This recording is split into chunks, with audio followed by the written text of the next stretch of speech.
কোরআন শরীফ কত? কোরআন শরীফ কয় পারা? জোর হলো না? সবাই বলছেন জানেন তো? সূরা কয়টা?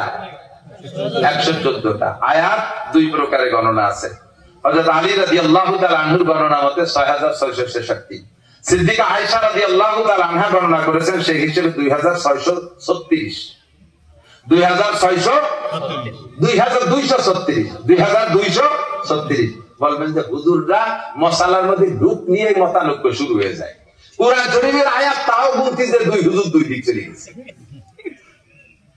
আল্লাহু আকবার। আরে ভাই, ভালো জিনিসই ক্যারেট বন্টন হয়। আমাদের দেশে স্বর্ণকারের দোকানে যান না স্বর্ণ কিনতে? স্বর্ণের ভিতরে 28 carat, 26 carat, 24 carat, 22 carat, 20 carat, 18 carat আছে না? বাঙালি লোহার কয় ক্যারেট আছে? বাঙালি লোহা কি 22 ক্যারেটের? ওই যে বাঙালি লোহার কেনে না, বাঙালি যারা কেনে তারা কি লোহা বাঙালি বাঙ্গাটিন পুরনটিন এগুলো কি ক্যারেট মেপে কেনে? ও 16 টাকা কেজি, ওর সাথে 5 কেজি মাটি চলে যায়, ঠিক না? শরীয়ত স্বর্ণের চাইতে দামি, তাই তার ভিতরে ক্যারেট থাকতে পারে। কোনটা 28 ক্যারেট, কোনটা 26 ক্যারেট, কোনটা 24 ক্যারেট, মতানৈক্যের মধ্যে থাকতেই পারে। আর আল্লাহ পাক নিজে তো কোরআন শরীফ নাযিল করে দিয়ে বাংলার জমিনে বা সৌদি আরবের কোন চেয়ারে কোন স্টেজে বসে তো আল্লাহ আয়াত গুনিয়ে দিয়ে যাইবে। আর আল্লাহ পাক রব্বুল আলামিন উম্মতে এই সরাসরি কোরআন শরীফ পড়ায় দিয়ে যাইবে। যার উপরে নাযিল করছেন তিনার থাকার উপস্থিতিতে কোনো মতানৈক্য ছিল না। উনি চলে যাওয়ার পরে এরপরে বাস্তব ভিতরে ঢুকে দেখে যে এক একজন এক এক মত হয়ে গেছে। তার হওয়াটা একেবারেই স্বাভাবিক। অনেকে মতানৈক্য করে, অনেকে আমাদের পর খেয়াল করেন, মনে রেখেন, কথা মনে রেখেন, অনেকে অভিযোগ করে যে হুজুররা হুজুরি মিল নাই। এক কোরআন, এক আল্লাহ, এক রসুল। কথাটা ঠিক না? আমাদের রসুল কয়জন? একজন। আখেরে রসুল তো একজন। আমাদের আল্লাহ কয়জন? কোরআন কয়খান? হাদিস একই, যদিও খন্ড খন্ড ভাগ হয়েছে, মূল হাদিস তো নবী পাকের কথা। তাই এক আল্লাহ, এক রসুল, এক কোরআন, এক হাদিস। তার মধ্যে ইমাম সাহেব দিয়ে কে? 4 ইমাম না? ইমাম কয়জন? 4 জন না? মশালাটা কইয়েই পায়, আমাকে এই কইছে, আমাকে এই কইছে, আমাকে কইছে। ইমাম আবু হানিফা কইছে কানে একবার হাত দিতে হবে, শাফি কইছে 2 বার দিতে হবে, মালিক কইছে 3 বার দিতে হবে, আরেকজন কইছে বুকির বসানা, আরেকজন কয় নবীর নিচে ছানা। কি করব? তোমরাই তো কোন আপনারাই তো মানা হলো, করব কি? এই ঝামেলায় পড়ে যান। এদিক টাকা অভিযোগের কিচ্ছুই নাই। আল্লাহ আমাদেরকে কোরআন শরীফ নাযিল করে দিয়ে স্টেজে বসে তাফসীর করে বুঝাই দিয়ে যায়নি। কোন আয়াতের মধ্যে থেকে কোন মাসআলা বের হবে এটা বুঝাই দিয়ে যায়নি। নবী পাক যতদিন ছিলেন ততদিন সামনে যা ছিল এবং সাধ্য অনুযায়ী ভবিষ্যতের অনেক মাসআলা হুজুর বুঝাই দিয়ে গেছেন। এরপরে নতুন নতুন আবিষ্কারের ভিতর দিয়ে হাজারো নতুন মাসআলার সম্মুখীন হচ্ছি। একটু বলেন সব সত্য কি মিথ্যা? নবীর জামানায় কি মোবাইল ছিল? আবু বকরের জামানায় ছিল? ওমর, উসমান, আলী, তালহা, জুবাইর, বিলাল, আম্মার, সুহাইব, সাহাবায়ে কেরাম, তাবেঈন, তাবেঈন, আইম্মা, মুজতাহিদিন, আবু হানিফা, শাফি, আহমদ, মালিক, বুখারী, মুসলিম, তিরমিজি ওয়ালা, এই সময় মোবাইল ছিল। এখন মোবাইল আবিষ্কার হয়েছে কিনা? এই মোবাইল নিয়ে মসজিদে গেলে পারা মোবাইলের ভিতরে যদি মমতাজের গান বাজি ওঠে, এটা কোন আয়াত দিয়ে জবাব দেবেন? মোবাইলের ভিতরে রিংটোন মমতাজের গান আছে না নাই? জাতীয় সঙ্গীত আছে না নাই? ইমাম সাহেব পড়ে আলহামদুলিল্লাহি রাব্বিল আলামিন আর রহমানির রহিম মালিকি ইয়াউমিদ্দিন, আর মোবাইলে গাই উঠছে আমার সোনার বাংলা। আর কোন গান শুনবেন? আল্লাহ জাতীয় সঙ্গীত না দুনিয়া বাংলাদেশের জাতীয় সঙ্গীত? একটা ফয়সালা যেতে হবে না? এটা কুরআন হাদিসের কোন জায়গা নাই। ফয়সালা তো কেউ দিতেই হবে, ঠিক না? এর জবাব এর দিতেই হবে। এই জন্য উলামায়ে কেরামকে নবী পাক সেই সময় বলে দিয়ে গেছে, এই জিম্মাদারি আমার উলামায়ে কেরামের, আমার উলামায়ে কেরামের। আর কি বলা হয়? আর লা তাসতামি উম্মতি আলা দালালা, লা তাসতামি উম্মতি আলা দালালা। আমার উম্মতের ভিতরে বড় একটা উলামায়ে কেরামের দল, এরা কখনো গুমরাহির উপরে প্রতিষ্ঠিত হবে না। এরা কোরআন হাদিসকে ঘাইতে কিয়াস করে ওর ভিতরে মাসালা বের করে আপনাদেরকে দেবে। এটা আপনাদের গ্রহণ করা ওয়াজিব। কোরআনকে মানাও যেমন জরুরি, এই মাসালাগুলো মানাও এরকম জরুরি। এদিকে আছেন এখন, যেহেতু আল্লাহ পাক নিজের সামনে বসে মশালা বলে দিয়ে যায়, কাজেই কোরআন শরীফের একটা আয়াতের ভিতরে হাজারো রকমের তর্জমা থাকতে পারে, 100,000 রকমের তর্জমা থাকতে পারে। এটা আল্লাহর বাণী, আল্লাহর বাণী, তার প্রশস্ততা অনেক বেশি, প্রশস্ততা অনেক বেশি। আমাদের ভাষার মধ্যে আছে না নাই? একজনে যদি বলেন সামনের দিকে হেঁটে চলো, ছোট যদি তারা আমাদের বাংলা ভাষায় কি করেন? এ হাট করেন না? সামনের দিক হাট।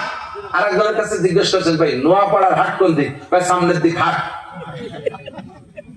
নোয়াপাড়ার হাট তাও সামনের দিক, সামনের দিক হাট তাও হাট। একই হয়ে করে হাট, এক হাটের দ্বারা 8 বাজার হাট, আর এক হাতের দ্বারা পায়ে হাঁটা হাট। তর্জমা আছে না? এরকম ভাবে মুশতারাক তর্জমা, মুরাদের তর্জমা বহুত আছে। তো কোরআন শরীফের ভিতরে একটা বহুত আয়াত আছে এরকম। এমনি বাংলায় আপনাদের আমি মাঝে মাঝে বলি, বুঝার জন্য বলি, কষ্ট হচ্ছে আপনাদের? আমি কি একেবারে আজে বাজে কথা বলছি? আমি তো আমার কাছে বলেই যাচ্ছি, অপ্রয়োজনীয় সুযোগ বাদ দিয়ে। খেয়াল করেন, বাপ মাঠে হাল চাষ করে, ওলামায়ে কেরাম মনে রাখবেন, খুব মনে রাখবেন, ছাত্ররা খুব মনে রাখবেন, এটা অনেক সময় কাজে লাগবে। যারা এই জাতীয় অ্যাটাক করে আপনাকে, তাদের জবাব দিতে পারবেন ইনশাআল্লাহ। একেবারে বাস্তব একটা উদাহরণ। বাপে মাঠে গেছে শুক্রবারের দিন হাল চাষ করতে, বিলির ভিতরে 2 কিলোমিটার ভিতরে। বাপ নিয়মিত জামাতে নামাজ পড়ে, কোনদিনও জুমার দিন বিনা গোসলে মসজিদে যায় না, আর সব দিন আপা আগে যায়। আজকে বিলের ভিতরে 2 কিলোমিটার বিলির ভিতরে হাল চাষ দিয়ে গেছে। হাল চাষ করতে করতে করতে শুক্রবার এমন টাইম পর্যন্ত চলে গেছে যে মাত্র আর বামর কয় না আতর কয়, এই আতর এক আতর জায়গা বাকি থাকতে আজান দিয়ে দিয়েছে। সেই জায়গা থেকে বাড়ি আসতে হবে, গোসল করতে হবে, মসজিদে যেতে হবে। আবার এই এক আতর জায়গা 3 হাত জায়গার জন্য আজকে সইছে না রেখে গেলে আবার জানে আরেকদিন আরেকটা হাল নিয়ে আসা লাগবে। ওইটুক ষষ্ঠী যাইয়ে বেলা এমন চলে গেছে, বাড়ি এসে বাড়ির পাশে মসজিদ, আসার সাথে সাথে শুনে দেখ খুতবা আজান শুরু হয়ে গেছে। মুয়াজ্জিন খুতবা আজান দিচ্ছে, মসজিদের দিকে তাকায় দেখে গরুরে ছাড়িয়ে দিচ্ছে, একটা চলে গেছে গরু ঘরে, একটা চলে গেছে রান্না করে, আর গরু বাঁধার সময় নেই। বাপে উঠোনে যে ডাক ছাড়ি পানি, ডাক ছাড়ছে কি কইয়া, এ পানি দে, কি বলছে, এ পানি দে, এমন ভাবে ডাক দিচ্ছে। খুতবা আজান শুরু হয়ে গেছে। ছেলে 3টে, একটা বালতি ভরে মগ নিয়ে আইছে, আর এক ছেলে দৌড়ে যায় জগ ভরে পানি এনে গিলাস নিয়েছে, আর এক ছেলে দৌড়ে যায় বদনা ভরে পানি নিয়েছে। বাপে কি কইছে, পানি দে, বলে নাই বালতি বলে মগান, বলে নাই জগ গিলাস আন, বলে নাই বদনায় আন, শুধু বলছে পানি দে। এই বাপের কাছ থেকে ছেলেরা বাংলা শিখছে। সেই বাপের একটা বাংলা, তাই যদি 3 রকম তর্জমা হতে পারে, আর 3টাই সহি। বাপে ওজুর বদনা নিয়ে ওজু বানাইয়া গাটারে একটা জ্বালাই দিয়ে মসজিদে জুমো পড়িয়ে এসে ছেলেকে নিয়ে বলছে, বাবা আমি পানি চাইলাম, 3 জনে 3 প্রকার পানি আনলে, যার যার পানি আনার পক্ষে যদি উপযুক্ত প্রমাণ কি বলা হয় যুক্তি পেশ করতে পারো, তাহলে তাকে 1000 করে টাকা পুরস্কার দেব। কে কি জন্য পানি আনবে? যদি কেউ যুক্তি যদি অযুক্তি করে হবে না কিছু। 3 ছেলে বসে, প্রথম জন বলতেছে, আব্বা আমি জীবনে কোনোদিন আপনাকে বিনা গোসলে জুমার নামাজ পড়তে দেখিনি। মাঠের থেকে এসে সারা গায়ে ধুলোবালি, এর ভিতরে আপনি কি বিনা গোসলে কিভাবে মসজিদে যাবেন? আদৌ সম্ভব না। তাই আমি দৌড়ে যে পানি নিয়ে আসছি। যৌক্তিক না অযৌক্তিক? যুক্তি ঠিক আছে না নাই?